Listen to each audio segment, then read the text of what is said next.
Hello for love of good people, it's Lafo here with yet another story, and today's one is going to be called Africa to the World. Let's go. So yes, I was very fortunate enough to be a part of the first team from 10,000 Homes South Africa to be launched off the continent, and I got to do it co-leading with two South Africans.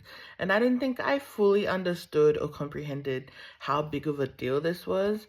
And it was pretty major. So we were traveling from Kenya, had spent a month there, met local legends who were empowering the youth to serve the most vulnerable. It was beautiful, guys. And so we're traveling from Kenya and we're heading to the beautiful land of India. Wild. So we went to Calcutta and to Pune, partnering with these amazing, God-fearing, brave women who were also empowering the most vulnerable and connecting with the widowed and the orphaned and the children on the streets and their families that lived there. Like, it was just a beautiful experience. So much is happening and I'm wrestling with which one story to tell you, but I try to think of like what was my overall highlight of the whole trip. And I have to say that it was to see the local South Africans connect their stories with the stories that they were hearing, the things that they were seeing, the things that they were being able to be a part of. Like, it was just so beautiful to see. And I have two memories that have stuck with me. The first memory was that we ran a mini day of royalty in Pune, India, and the children were running around with their golden crowns. There's music playing, balloons, color, and food being prepared. And when the South African guys go, "Yo, Ceci, look at the gogos, they're all cooking on the ground and in pots bigger than ours."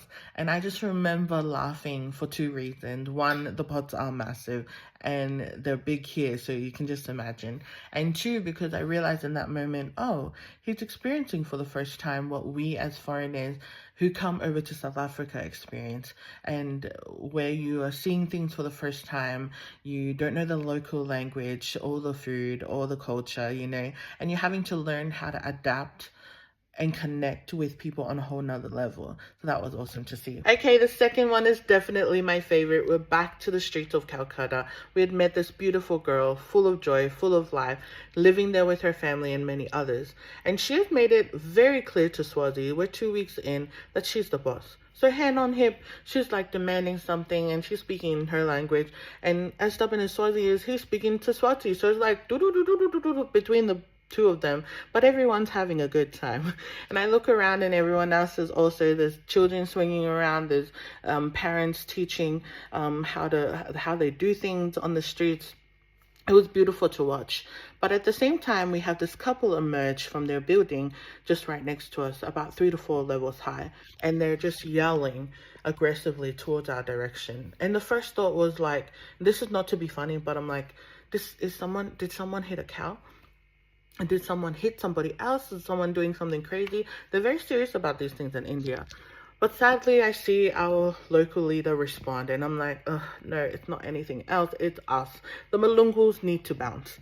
And I go to him and I quickly say this, like, hey, we don't want to cause you any trouble. Now, this guy, like, is awesome. He takes a first aid kit out, a basic wound care, basic, like, things to help with bandages and cuts and things. He's no nurse or doctor, but things that we can do at home, So, and they might not have access to. So we don't want to cause any trouble for him. He's been doing this for years. And he goes, no, it's not you guys, it's me. They're angry at me. And I'm like, oh, he's just a beautiful host, doesn't want to make us feel bad. I'm like, no, like, we can bounce, or like, do you mind sharing? And he says, no, they're just angry at me because I'm not being a good host. And I'm like, oh, do I need to say something? Because he's an amazing host. And he's like, no, because they're angry that I should be taking you to see the beauties of India. Guys, just like you, I'm having mixed emotions right now. I'm like, do you want to fight?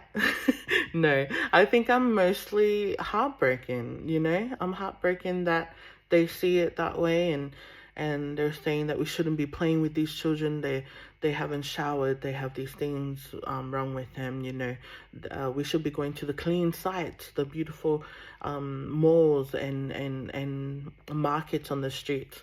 And it broke my heart. And I remember in that moment, like, Jesus, help me. How do I respond to this?